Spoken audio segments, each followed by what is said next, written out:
भाजपच्या राष्ट्रीय सचिव तथा राज्याच्या पशुसंवर्धन तथा पर्यावरण मंत्री पंकजा मुंडे यांच्या मार्गदर्शनाखाली देशव्यापी असं महापशुधन एक्स्पोचं आयोजन जे आहे ते बीड जिल्ह्याच्या परळी या ठिकाणी उभारण्यात आलेलं आहे आणि या पशुधन महा एक्स्पोच्या निमित्ताने आजपासून याला सुरुवात देखील झालेली आहे। आपण पाहू शकता की परळी या ठिकाणच्या ओपळे मैदानावरती ह्या महा एक्स्पोचं प्रदर्शनाचं जे आहे ते आयोजन करण्यात आलेलं आहे। आपण बघू शकता की विविध प्रकारचे स्टॉल आणि विविध प्रकारच्या प्रजातीचे या ठिकाणी पशुधन या ठिकाणी नागरिकांना पाहण्यासाठी उभारण्यात आलेले आहेत। पशुसंवर्धन विभाग व पशुसंवर्धन आयुक्तालयाच्या वतीने ही पहिल्यांदाच बीड जिल्ह्याच्या परळी या ठिकाणी हा असं भव्यदिव्य असं महा एक्स्पोचं आयोजन करण्यात आलेलं आहे। या प्रदर्शनात देशभरातील विविध जातीवंत पशुधन पाहायस देखील मिळणार आहेत। त्याशिवाय पशुवैद्यकीय तज्ज्ञांचे मार्गदर्शन, विविध पशुसंवर्धन विषयक योजनांचे सादरीकरण, पशुपालक विषयक प्रात्यक्षिके आदीसह सुमारे विविध विषयावरील 300 स्टॉल या ठिकाणी जे आहे ते सर्वसामान्य लोकांसाठी उभारण्यात आलेले आहेत। त्यासोबतच या ठिकाणी विविध प्रकारच्या एकूण 45हून अधिक स्पर्धा देखील हा या महा एक्स्पोचा एक केंद्रबिंदू असणार आहे आणि त्या अनुषंगाने देखील या ठिकाणी सर्वतोपरी तयारी जी आहे ते करण्यात आलेली आहे।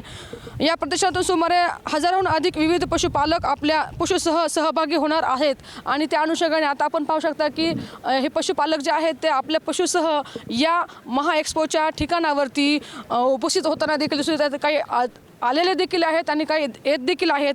अशा पद्धतीने हा जो खूप मोठा आणि असा रंगीत हा कार्यक्रम जो आहे तो राष्ट्रीय पातळीवरचा आहे आणि संबंध राज्यातून जे आहे ते या ठिकाणी पशुपालक आणि आपले पशु घेऊन या ठिकाणी ही खूप अशी सुंदर अशी केलेली पर्वणी जी आहे ते पाहण्यासाठी येत असल्याचे देखील आपल्याला पाहायला मिळत आहे।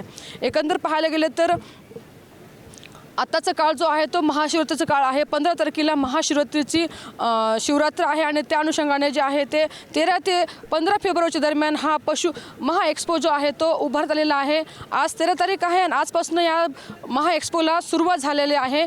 उद्या जे आहे ते या अनुषंगाने राज्याचे मुख्यमंत्री देवेंद्र फडणवीस या ठिकाणी येऊन सर्व उपस्थितांना संबोधन करणार आहेत आणि कशा पद्धतीने या महा एक्स्पोचं फायदा जो आहे तो नागरिकांसाठी आहे आणि पशुधन किती महत्त्वाचं आहे आणि या पशुधनाला संवर्धन करण्यासाठी त्यांची निगा राखण्यासाठी त्यासोबतच त्यांची कशा पद्धतीने काळजी घेतली जाईल आणि जेणेकरून पशुधनाच्या माध्यमातून उत्पादन कसं वाढवता येईल हा देखील या ठिकाणचा एक महत्त्वाचा जो आहे तो उद्देश या माध्यमातून पूर्ण होणार आहे। त्यासोबतच आधुनिक तंत्रज्ञानाचा वापर करत पशुधनाचं कशा पद्धतीने संगोपन करू शकतो आणि शेतीमध्ये त्याचा कशा पद्धतीने उपयोग करता येईल ह्या सर्व पद्धतीचा जो आहे ते या ठिकाणी तज्ज्ञांच्या मार्गदर्शनाखाली विविध अशा प्रकारचे या ठिकाणी मार्गदर्शकपर या ठिकाणी जे मोठे या ठिकाणी मार्गदर्शन होणार आहे आणि त्यासोबतच खूप मोठी पर्वणी जी आहे ते पशुपालनासाठी असल्याचे देखील आपल्याला पाहायला मिळत आहे।